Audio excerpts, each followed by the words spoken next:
तर मी आली मार्केटमधून. माझा भाजीपाला आज झालाय घेऊन. गुरुवार बाजारामधून मी जास्त काही आज आणलेलं नाहीये.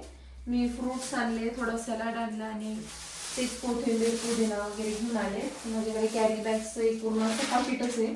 मी युजली सगळं सेपरेट करून मग ठेवत असते फ्रीजमध्ये. सर्वात पहिले मी हे बॅग पूर्ण एम्प्टी करून घेते. गाजर आणि काकडी पहिले काढते, म्हणजे मला सॉर्ट आउट करायला तेवढं सोपं जाईल.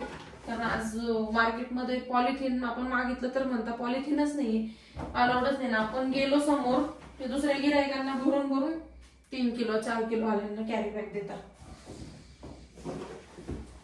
मग पटकन काढून घेते. बीटरूट पण मी आणले. मी आज आणले बीटरूट, गाजर, काकडी आणली, टोमॅटो आणले, पोटॅटो आणले आणि हिरवी मिरची, बीन्स आणले. म्हणजे माझं फेवरेट आयटम म्हणायला जा तर काकडी आणि गाजरच आहे. म्हणजे कधीही भूक लागली ना तर मला ते खायला आवडतं. त्यामध्ये असं काही हे नाहीये की मी मीठच टाकून खाईल की कायच टाकून खाईल. मला हे प्लेन सुद्धा आवडतं. अगदी स्कूल पासून मला सवय आहे. स्कूल टाइम मध्ये जेव्हा तिकडे स्कूल सुटल्यानंतर गाड्या लागायच्या वेंडर्सच्या, तर मी तिकडे जाऊन मोठी काकडी मिळायची आम्हाला 5 रुपयामध्ये. त्यामध्ये ते मीठ आणि मिरची लावून छान पेरू सोबत पण द्यायचे. तेव्हापासून मला सवय आहे काकडी खाण्याची, पण हेल्थ वाईज विचार करून खाल्ली नाही काकडी. आजकाल ना मार्केटमध्ये मी तरी इथे छत्रपती संभाजीनगरला आल्यापासून रेड कलरचे गाजर बघितलेच नाही. हे ऑरेंजच बघते सध्याला. मार्केटमध्ये नाहीये म्हणतात, कारण रेड वाले ना खूप गोड असतात टेस्टला. हेही छान आहेत पण मला रेड जास्त आवडतात. सो मी हे पण आणले गाजर. गाजर म्हणलं की प्रत्येक मील सोबत फायबर कंटेंट असलेलं केव्हाही बरं. हे गाजर आहे, मी हे पण पॅक करून ठेवते. कारण ते व्हेजिटेबल बॉक्स मध्ये एकदम टाकलं की कधी समजा एखाद्याचं पाणी दुसऱ्याला लागलं, खराब झालं तर मग पूर्णच खराब होऊन जातं. म्हणून त्यापेक्षा याला ना वेगळं करून ठेवलेलंही बेटर आहे. ही सगळी सवय मला घरी अजिबात नव्हती. घरी माझी मम्मी पूर्ण करून घ्यायची. आता इथे लग्न झाल्यापासून आम्ही दोघं राहतो, तर खूप वेळा असं झालं की मी भाजीपाला आणला, ठेवला, तो तसाच राहिला, खाल्ला नाही, फेकून दिला. म्हणून आता थोडंसं अवेअर राहावं लागेल आणि टाइम टू टाइम हिला लवकरात लवकर यूज आउट करावं लागेल. हे झाले तिन्ही पण पॅक. हे जातील आता व्हेजिटेबल बॉक्स मध्ये. फ्रीज मध्ये याला ठेवून देते.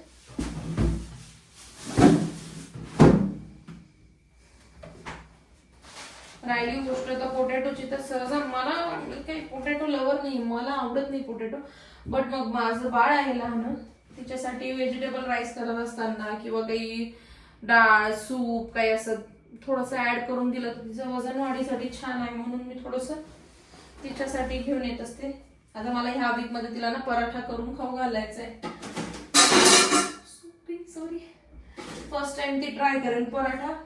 त्यामध्ये काही हिरवी मिरची वगैरे नाही टाकणार. थोडंसं जिरेपूड, मीठ. आता थोडं थोडं मीठ सुरू करते तिला. 1.5 वर्षाची ती आता होईलच, म्हणून तिला थोडंसं मीठ आणि साखर सुरू करायला हवं. पण आणखी सायन्स वाले तर नाही सपोर्ट करत की बाबा मीठ किंवा साखर द्या. पण आमच्या लहानपणी असं काही नव्हतं.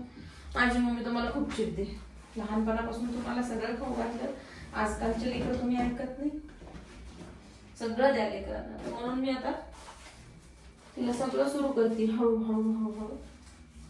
पण आज घेऊन आले तिच्यासाठी आलू.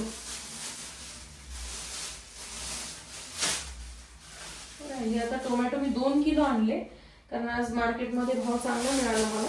20 रुपये किलो होते टोमॅटो. टोमॅटो सूप करून आम्ही, म्हणजे आठवड्यात आमचं 2 ते 3 वेळा तरी सूप असतंच कंपल्सरी. डाएट मध्ये नाईटला मी सूप प्रेफर करते, किंवा मग इडली केलं तर त्यासोबत टोमॅटो रसम पण मला आवडतं. म्हणून टमाटे मला खूप लागतात डाळीला वगैरे, नाही का. 2 किलो आणले. आठवडाभर मला